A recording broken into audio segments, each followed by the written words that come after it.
अस्सलाम वालेकुम दोस्तों, क्या हाल है? उम्मीद है इंशाल्लाह सब ठीक होंगे। दोस्तों, मेरा नाम है डॉक्टर नदीम फार्मासिस्ट और आप मेरा यूट्यूब चैनल देख रहे हैं। Welcome to my channel. दोस्तों, आज हम बात करेंगे ईयर वैक्स के बारे में। ठीक है, जो कि कुछ लोगों में जब जो कानों की वैक्स है वो ज़्यादा हो जाती है तो कान ब्लॉक हो जाते हैं, जिसे हम मैल कहते हैं उर्दू में या पंजाबी में। कान में जम जाती है तो हमें सुनने में प्रॉब्लम होती है। ठीक है, और इसमें इन्फेक्शन भी होता है और कान दर्द भी करते हैं और हमें साई साई की आवाज़ें आती हैं या फिर कानों में घंटियाँ बजती हैं या फिर बाज़ औक़ात लोगों में डिजीनेस होती है कि चक्कर आने शुरू हो जाते हैं, वो उनका बैलेंस नहीं रहता बॉडी का। तो आज हम इसके बारे में बात करेंगे कि इसकी कौन सी ट्रीटमेंट है इधर सऊदी अरेबिया में जो हमें फार्मेसी से आराम से मिल जाती है। दुबई से, मस्कत वगैरह या कतर वगैरह या कुवैत वगैरह से हमें आराम से सदरा से मिल जाए और डॉक्टर की प्रेस्क्रिप्शन नहीं चाहिए उसके लिए। तो कानों की जो वैक्स है इसको रिमूव करने के कई तरीके हैं। कई दोस्त तो होममेड रेमेडीज़ इस्तेमाल करते हैं, जैसे कि आप सरसों का तेल ले लें, उसको थोड़ा गर्म करके जो आपका कान है इसको भर लेते हैं। ठीक है, और सो जाते हैं।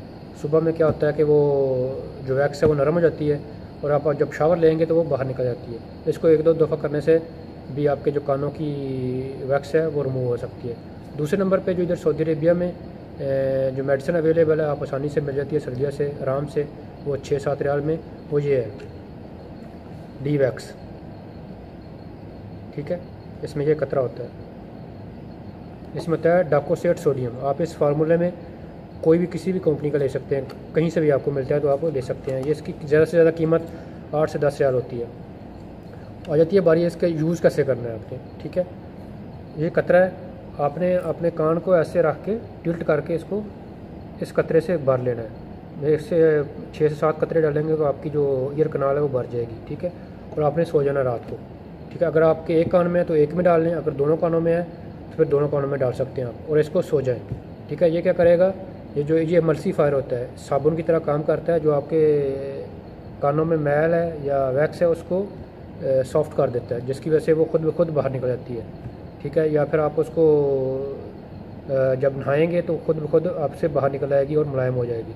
या फिर आप कॉटन बड से भी निकाल सकते हैं जो थोड़ी बहुत रह जाती है। आपने इसको इस्तेमाल करना है 2 दिन के लिए, यानी 2 रातों में इस्तेमाल करना है मैक्सिमम, पहली रात में और दूसरी रात में।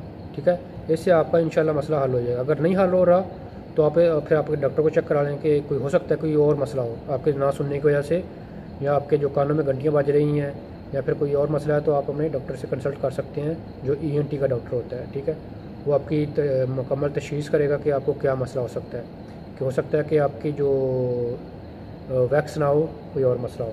तो बेहतर है कि आप डॉक्टर से कंसल्ट कर लें अगर ये 2 दिनों में रिमूव नहीं होती तो। जो यकीन लोगों में इस्तेमाल नहीं करना वो ये है कि जिन लोगों के में कान में सूजन हो, बाज़ का कान सूज जाता है। ठीक है, या फिर इन्फेक्शन हो, उनमें भी इस्तेमाल नहीं करनी, या शदीद किस्म का दर्द हो वहाँ पे भी इस्तेमाल नहीं करना, या फिर जिनके कान के जो कान का पर्दा है वो फटा हुआ वो भी इस्तेमाल नहीं करना, क्योंकि इससे फिर नुकसान हो सकता है। तो दोस्तों, ये था डी वैक्स। आपके जो कानों में मैल होती है या फिर जो वैक्स से भर जाते हैं जिसमें आपको सुनने में मसला होता है, तो ये उसके लिए है।